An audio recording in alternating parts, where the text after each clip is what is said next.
Terima kasih kepada RKN yang telah memberikan kami kesempatan untuk menyampaikan permasalahan kami, terus bisa disampaikan ke pihak-pihak yang berwenang. Ini permasalahan kami dari Koperasi Petani Sawit Makmur yang berasal dari Riau, Kabupaten Kampar, Kecamatannya Siak Hulu. Kami ini dulu bekerja sama dengan PT P5 dalam pembangunan kebun kelapa sawit dengan pola KKPA pada tahun 2023. Nah, 2003. Kami ini dijanjikan dibangunkan luas lahan kebun itu 2000 hektar untuk 1000 petani. Dalam perjalanannya kebun yang dibangunkan itu hanya 1650 hektar dengan kondisi hanya prasarananya tidak cukup, sehingga kebun itu hasil gagal, Pak. Gagal hasil ini bukan kami yang menilai, tapi kegagalan itu penilaian dari Dinas Perkebunan, Peternakan dan Kesehatan Hewan Kabupaten Kampar atas perintah daripada Bapak Bupati Kampar pada waktu itu, Bapak Aziz Zainal almarhum pada tahun 2017. Disitulah kami bernegosiasi. Nah, pada waktu itu keluarlah bahwasanya data-data kebun itu kan yang dijanjikan 2000 hektar itu ternyata yang kami ditunjukkan itu hanya 1650. Sisanya ternyata dijual oleh oknum PT P5 itu Bapak Marjan Usta. Dengan waktu itu akte notarisnya dia menyatakan dengan menunjuk adiknya Endiarto Usta itu dengan kuasa lisan dari petani pemilik SHM dan SKT. Nah, itu aktenya itu dapat sama kita, BPJB-nya itu dapat, dokumennya itu. Nah, sebenarnya kejadian penyerobotan lahan atau penjualan lahan kami ini udah kami laporkan dulu di Polda Riau pada tahun 2016-2017. Tapi mandek, Pak. Jadi mandek. Kemudian adalah anggota koperasi yang mengaku anggota. Kenyataan setelah kita cek ternyata surat jual beli kebunnya itu palsu. Namanya Pak Hendra Sakti. Nah, menyatakan sanggup menyelesaikan permasalahan ini yang ada di Polda. Mengaku sebagai pengacara. Dia dikenakan ke saya sebagai ketua, saya Antoni Hamzah itu oleh Bapeng, Badan Pengawas Koperasi, namanya apa, Afon Laurentius. Bapak ini udah pengalaman begini dan sebagainya. Nah, nyatanya setelah kita kasih surat kuasa untuk menyelesaikan secara hukum, Pak, yang tertulis itu secara hukum sebagai mediator dan sebagainya, ternyata dia membawa massa lebih kurang 300 orang ke lahan yang disengketakan itu. Nah, waktu itu saya kaget, ini kok bawa massa, sedangkan kita kan bawa hukum. Nah, kemudian yang penguasa lahan yang pembeli tadi namanya PT Langgam Harmoni, yang punya Pak Insatopa Simatupang pemiliknya, buatlah laporan ke Polres Kampar. Nah, saya, Pak Hendra Sakti dan teman-teman yang ada yang 300 orang itu dituduh sebagai perusak, penjarahan dan lain sebagainya. Nah, Hendra Sakti dan 2 orang temannya udah ditetapkan sebagai tersangka. Kemudian saya baru tadi mendapatkan surat SPDP pemberitahuan untuk bahwasanya ada penindaklanjutan perkara sebagai calon tersangka. Nah, ini, tapi ini saya lihat ini seperti kriminalisasi yang tidak pernah saya lakukan dengan alasan kami sebagai pengurus dituduh sebagai penyandang dana. Memang kami memberikan uang ke Pak Hendra Sakti sebesar 600 juta selama berapa kali pembayaran sebagai biaya operasional sebagai pengacaranya itu. Nah, itu aja. Nah, kemudian saya sudah tersangka, pengurus disasar seperti begitu. Bapak kami yang berdua ini, Pak Ahmad, Pak Bahari, sekarang ini juga tersandung dengan kasus hukum yang berbeda, tapi sama juga dengan koperasi. Nah, kasus hukum mereka bermula dari buah kami tidak diterima oleh perusahaan atau PKS, pabrik pengolahan kelapa sawit yang PT PLN 5 di Sepagar, dengan alasan waktu itu kami pakai surat pengantar barang orang lain. Nah, alasannya kami kenapa pakai surat pengantar orang lain? Biasanya kami pakai PB atas koperasi sendiri. Tapi pada tanggal kami minta itu uang, pencairan uang, karena uang kita di sana itu di rekening kita udah bersama antara PT PLN 5 dan kita udah ada 2 miliar lebih, waktu 2,6 miliar. Nah, kita minta pencairan untuk bayar gaji pekerja, pinjaman pekerja pada tanggal 18. Nah, PT PLN 5 tidak mau mencairkan sampai tanggal 25 Agustus tahun ini. Kemudian ambil inisiatif tetap buah ke PT PLN 5 tetapi pakai pengantar barang dari perusahaan dari pihak ketiga lainnya. Nah, yang biasa kita juga saling kenal. Jadi kami minta, Pak, tolong pinjam uang dulu agak 500 juta biar kami bisa antar aja buah, nanti Bapak begitu masuk buah bongkar kami kasih uang. Nah, rata-rata kami dapat waktu itu penjualannya itu bisa mendapatkan uang 100 juta lebih lah per hari. Nah, itulah kami gunakan untuk membayar pekerja yang lagi nuntut upahnya.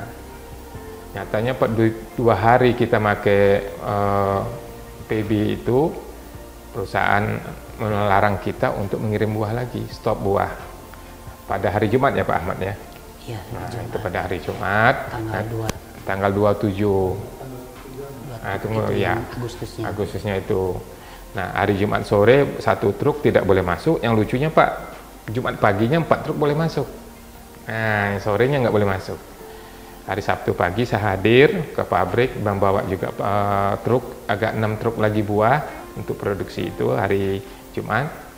Dibawa pada hari Sabtu pagi, saya tanyakan, juga tidak boleh masuk. Akhirnya saya datangin kantornya, jumpain manajer pabriknya, APM-nya kalau orang sana bilang, didampingi dengan manajer kebun inti, ada rekamannya, ada Pak. Kami tanya, kenapa buah kami tidak boleh masuk? Nah, nanti mungkin Pak Ahmad akan lebih cerita lebih bagus apa kejadian sebenarnya pada hari Jumat sore itu. Nah, intinya terakhir runding gagal, tak boleh juga buah masuk kecuali pakai namanya PB Kopsa M juga, tapi ketuanya yang menandatangan Nusirwan. Nusirwan ini nggak ada pengurus, orang PT PLN 5. Nah, ini takut kita kan, buah ini kalau ditanda pakai surat pengantar barang orang lain, tentu uangnya kemana perginya. Nah, itu yang kita masakan. Akhirnya agak ada ketegangan, kami disuruh bawa aja lah kalau gitu buahnya pulang, jual aja sama kalian kemanapun. Nah, kami jual 2 hari ke pabrik lain, justru kami dibilang penggelapan. Ditangkap lagi lah mobil kami yang menuju pabrik yang lain itu, pabrik BTR. Nah, kemudian ditangkap, dibawalah ke Polres Kampar. Dibikinlah kami penggelapan. Di mana datang penggelapan, kami bilang begitu. Tapi sekilatnya Pak, keluar hari tanggal 1 itu kejadian, tanggal 2 udah tangkap itu sopir sebagai tersangka dan ditahan.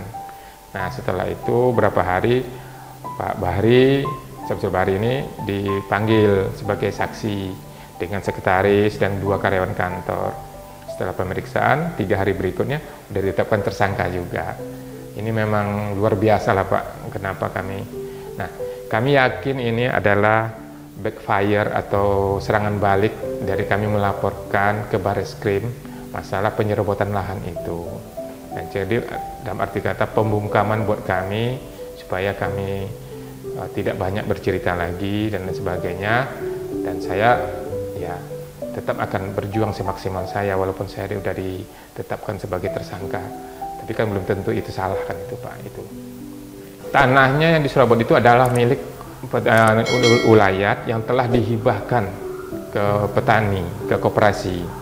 Itu pertamanya luasannya 4.000 hektar, tapi setelah dicek sama diklarifikasi kemarin tim Barreskrim, jumlahnya 2.100 hektar. Dan memang dokumen-dokumen menunjukkan ke arah situ. Dan itu udah ditanam semuanya waktu itu. Nah, tapi kok hilang darinya. Ini terjadinya tahun 2007 kalau menurut dokumen-dokumen yang kami miliki. Al-sahaknya ada sebagian SHM, ada sebagian SKT, itu surat keterangan tanah yang dari camat sebelum naik ke SHM. Udah ada. Dan itu atas nama petani semua. Nah, kita menjumpai itu atas nama petani dan dibenarkan bersama Pak Camat. Kemarin kita minta di leges surat fotokopi SKT kita itu, dan benar ini punya SHM kata dia. Nah, itu kebun itu diambil Pak. Jadi kebun yang atas nama kredit kan dibangun sama PTP 5. Udah tahun 2007 itu kan dia dibangun 2003. Dibangun dari 2007 udah panen tuh Pak. Dijual sama Pak Marjan Usta itu seharga 9 miliar. Nah, akhirnya dibikinnya parit, kami tak bikinnya portal jalan, kami nggak bisa berbuat apa-apa lagi, masyarakat nggak bisa nuntut dan sebagainya. Nah ini, saya ini pengurus kelima, pengurus 1, 2, 3, 4 nggak pernah mempermasalahkan ini. Nah, tapi saya kasihan karena anggota saya terus bertanya, koperasi bertanya, Pak mana kebun kami? Dari 2003 sampai 2021, berarti udah berapa tahun tuh? 18 tahun, harusnya udah mau mati itu tanaman, kan gitu sebenarnya. Kok belum dikasih kebun kami itu? Nah ini Pak kejadiannya. Masalah lahan. Jadi masalah penyerobotan lahan, pemalsuan dengan delik pemalsuan surat. Karena apa? Di hasil daripada tangkapan kita waktu dapat surat hasil PBJB-nya, persoalan jual belinya itu diakui sama di notaris itu mengakui bahwasanya lahan ini dijual atas kuasa lisan daripada petani-petani pemilik SHM dan SKT.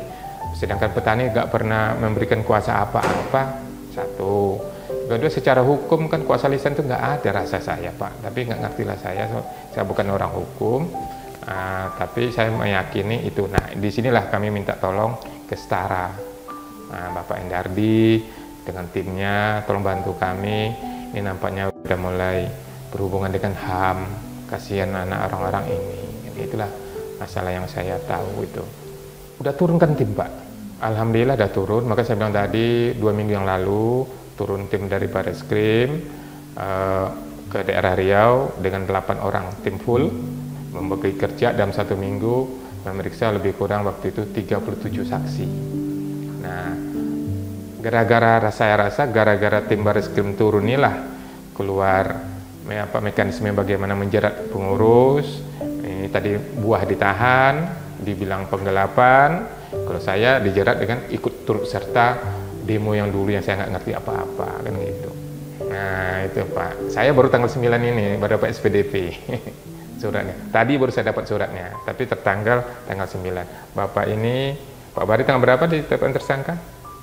Tanggal 7. Tanggal 7. Hari apa tuh Pak ya? Hari Senin ya kemarin ya? Nah, hari Senin kemarin suruh adap sebagai tersangka. Kalau Pak Ahmad masih saksi, kemarin baru dapat suratnya ya? Tanggal 13. Tanggal 13. Jadi setelah tim Barreskrim turun Pak, baru kita digituin. Udah tadi kita ada komunikasi dengan Barreskrim lagi. Insya Allah kata Barreskrim kita mau gelar perkara. Nah itu dalam minggu ini, kalau nggak dalam minggu depan kata dia. Nah, tadi kita Setara Institut udah hadir ke sana. Dia cuma minta tambahan-tambahan dokumen-dokumen yang dibutuhkan. Nah, kita udah mempersiapkannya itu. Ini kalau dokumen hak milik alas haknya itu atas nama anggota, masing-masing anggota. Itu kalau yang kita miliki sekarang ada 622 SHM dan 534 SKT, surat keterangan tanah. Sebenarnya udah luas tanahnya itu Pak, karena kadang awalnya kita kan dikasih 4.000. Nah, itu udah kita miliki. Satu, masalah perjanjian kerjasamanya ada, yang hanya untuk 1.650 orang itu ada kita.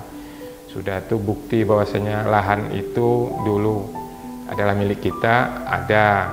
Nah, jadi bahkan di yang lahan yang kita sengketakan sekarang 400 hektar tuh Pak 7 sertifikatnya itu ada di Bank Mandiri yang berada di lahan itu. Nah, selain SKT-nya kan gitu. Jadi aneh kita lihat kok tanah kita dikuasai orang lain yang dibangun pakai duit koperasi, pakai hutang koperasi yang 83 miliar itu. Sudah itu petani tidak pernah menikmatinya apa-apa. Jadi hilang gitu saja. Tapi kami sampai ditagih hutang itu sekarang. Yang sekarang lebih kurangnya 150 miliar termasuk bunganya itu kan. Kalau hutang pertamanya pembangunan itu tahun 2005 Pak. Itu tuh sebenarnya ceritanya dari Bank Agro.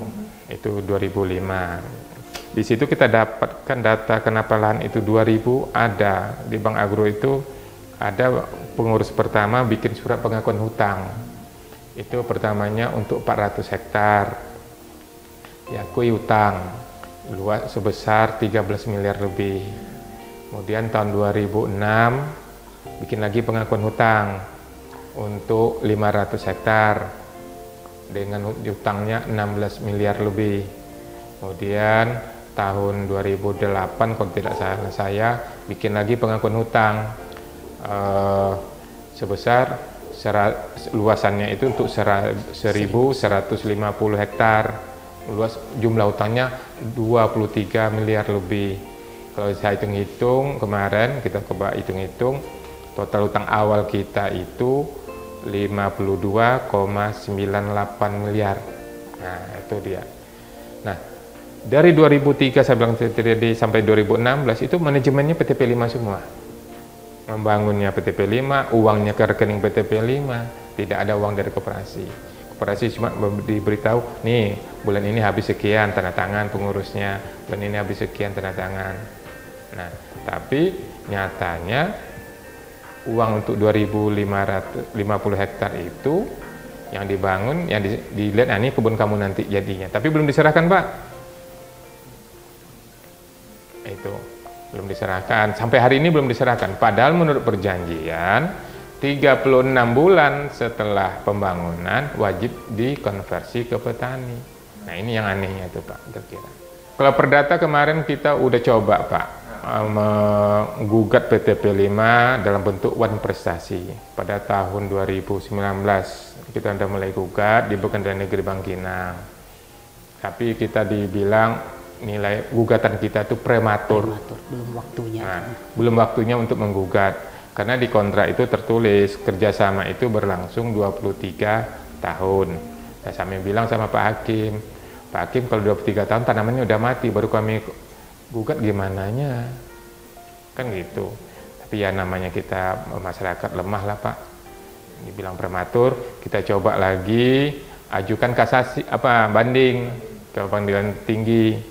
Lagi-lagi juga menguatkan putusan prematur. Sebenarnya Pak Hakim ini kalau saya lihat dengan NO lah, keputusannya NO dengan alasan prematur. Sebenarnya kalau lebih jelinya Pak Hakim itu Pak, di perjanjian itu jelas tertulis ada 3 tahap perjanjian itu. 3 tahapnya artinya begini, tahap pembangunan. Jadi pembangunan dari 0 sampai 36 bulan. Nah, itu namanya tahap pembangunan. Nah, kemudian baru dikonversi ke petani. Barulah mulai sebenarnya kredit. Ini kreditnya duluan daripada konversi nggak jadi. Nah, tahap keduanya ada pembayaran kredit selama 10 tahun. Berarti umur tanaman sampai 13 tahun.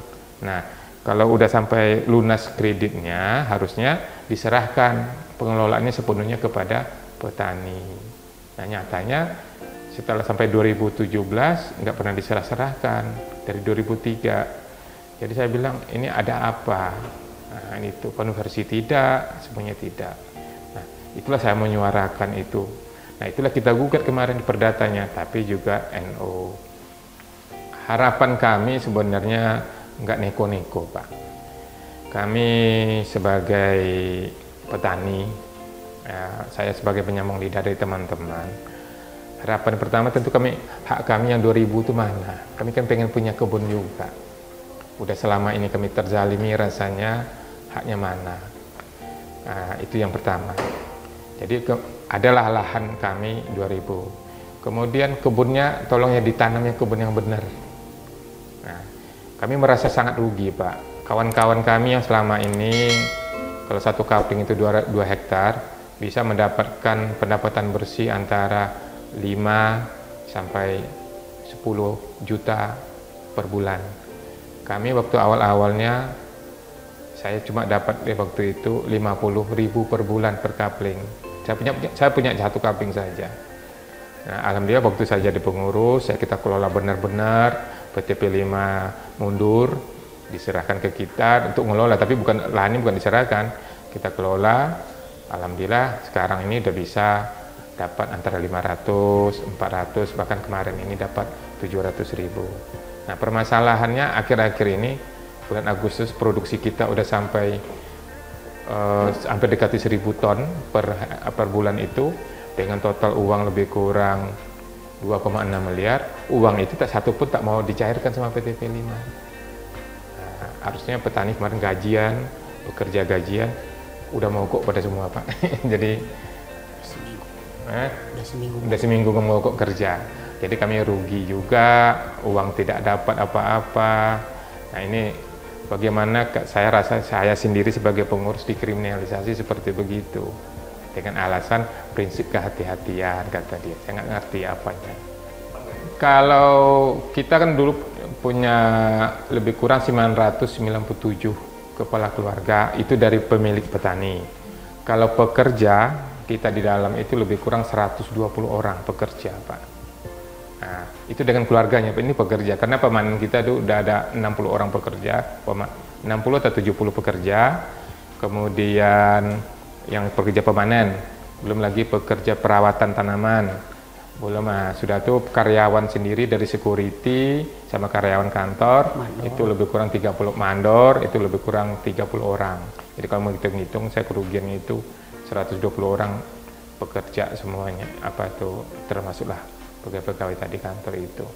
Terakhir waktu sebelum bulan Agustus kita masih menerima pendapatan, tapi karena ada itu tadi backfire istilahnya, serangan balik itu, ditahannya uang itu.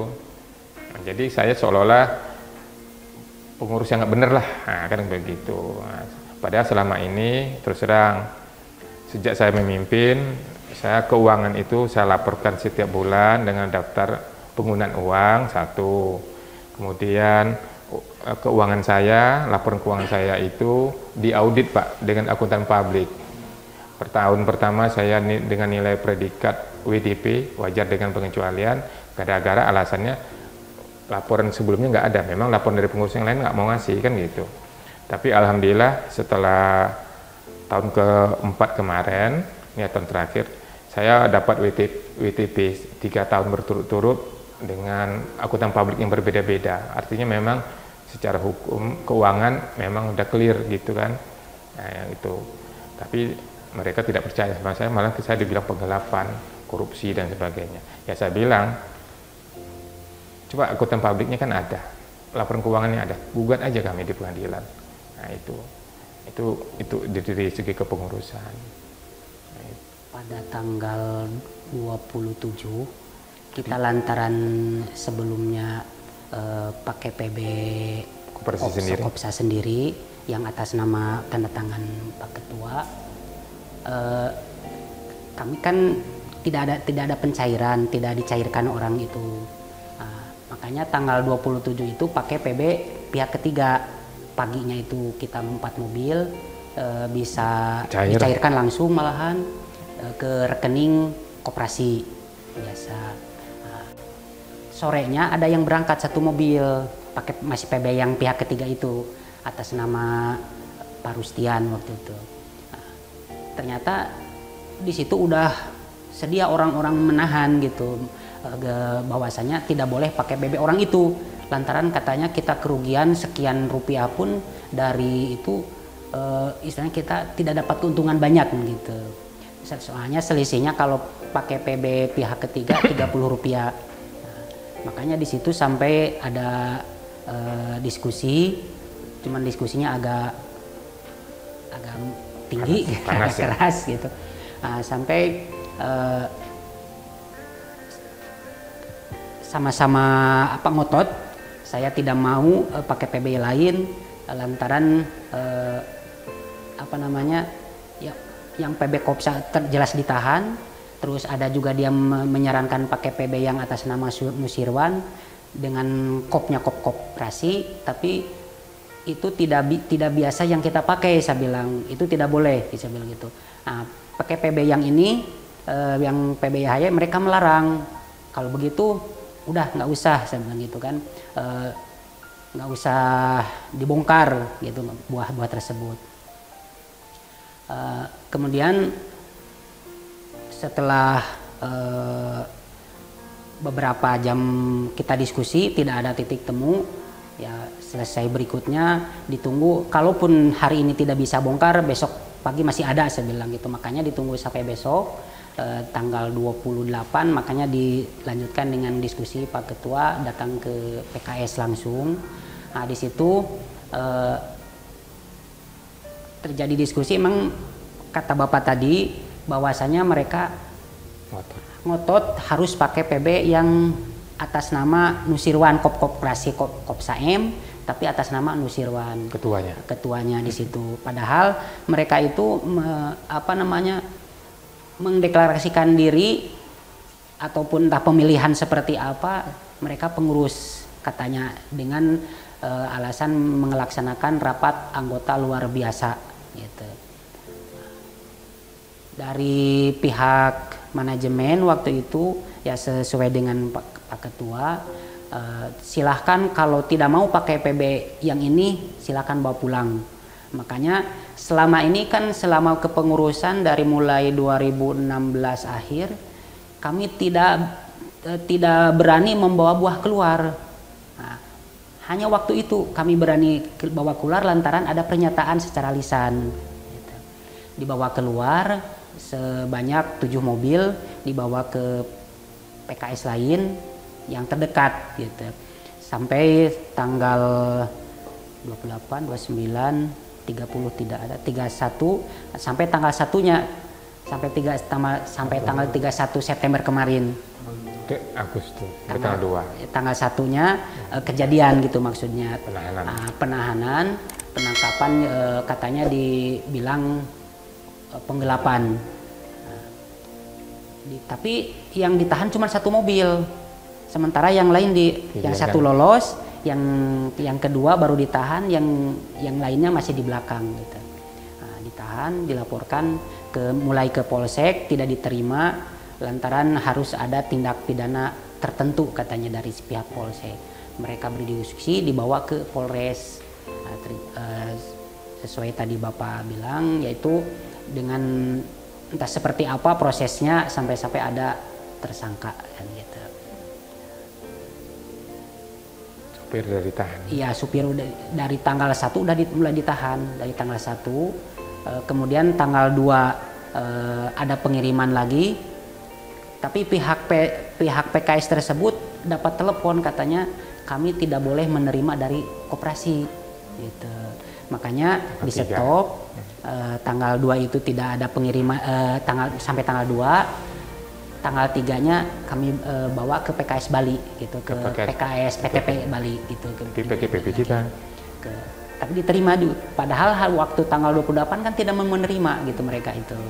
Masuk lagi pakai rekening bersama dengan PB Kopsa M yang biasa. Masuknya rekening bersama yang tidak dicairkan sebelumnya gitu. Sampai sekarang mungkin 3,1 miliar. 3 lebih gitu. Uangnya dari hasil penjualan selama 1 bulan. Miliar. 3,1 miliar. Itu hasil produksi pada bulan Agustus sampai September tanggal 9. Ya sampai tanggal ada lantaran ada yang masuk ke PKS kembali gitu. Tanggal 9-nya mogok pekerja sampai sekarang gitu. Jadi saya kemarin ada surat panggilan dari Polres, yaitu di keterangannya sebagai saksi, tapi dan atau menyuruh penggelapan atau ikut serta menggelapkan di bawahnya itu. Gitu. Suratnya tersebut isinya. Kalau Pak Bahri dia lantaran mengarahkan katanya, kan di security di kantor. Nah, jadi dituduhnya sebagai pengarah mobil yang ke penggelapan tersebut, katanya gitu. Yang terjadinya tanggal 2 kalau yang mereka dimasukkan ke laporan, yang ternyata yang melapornya pun atas nama Pak Roni Despar sebagai ASKEP, asisten kepala pembelian di PKS Sungai Pagar, PTP 5. Ya Pak, saya ini kan pertama ya petani, anggota Kopsa. Sebagian ditambah karyawan Kopsa sebagai security. Security itu kami Pak menjaga keamanan sekaligus membantu penimbangan buah Pak pagi. Sore datang buah dari kebun, masuk ke kantor timbang. Kalau berangkat ya silah surat jalan. Kalau nggak berangkat sore pagi susunlah. Pagi nanti kami timbang. Nah, buah itu. Jadi buah yang masuk dari sore itu Pak, berapa ton nanti sore, pagi itu berapa susu, kan gitu. Jadi setelah pagi sore timbang, pagi pun ditimbang keberangkatan. Itu tugas kami security Pak. Nah, tugas kami. Yang dapat kami sampaikan dari koperasi, tugas kami menjaga kantor, menimbang buah pagi. Nah, itu urusan mau kemana tuh kan supir itu Pak ya. Sudah tahu sama supir itu, bukan saya mengarang kamu ke sana, tidak. Nah, saya itu maka saya Pak, kok terjadi saya dibilang penggelapan buah. Saya tak tahu apa-apa. Ya, ini security sekalian pembantu penimbang buah. Nah, pembantu di tiap pagi kan kita ke pagi kan masuk jam 5 tuh Pak. Sampai setengah 8 masih di kantor tuh Pak. Selesai mobil berangkat, timbang buah semua, bersihkan kantor, nanti setengah 8 tukar sip sama kalian kita pulang. Kayak gitulah kami setiap hari. Nah, jadi itulah Pak, mohon kami nih Pak, bagaimana kok kami bisa jadi tersangka kayak gitu. Jadi kami mohon sama Bapak kalau bisa minta kami cabut sama orang PTP, kasus kami dilaporkan ke Kapolres Kampar. Nah, itu yang kami minta dicabutkan sama orang PTP. Kok bisa kami jadi tersangka? Buah-buah petani, makanan petani, motor-motor petani, kok bisa? Kok jadi penggelapan? Tapi kalau ini buah bapak kami ambil pengangkut gini, itu kami bilang itu bisa. Ini enggak. Nah, jadi kami tidak tahu apa Pak. Nah, inilah terjadi.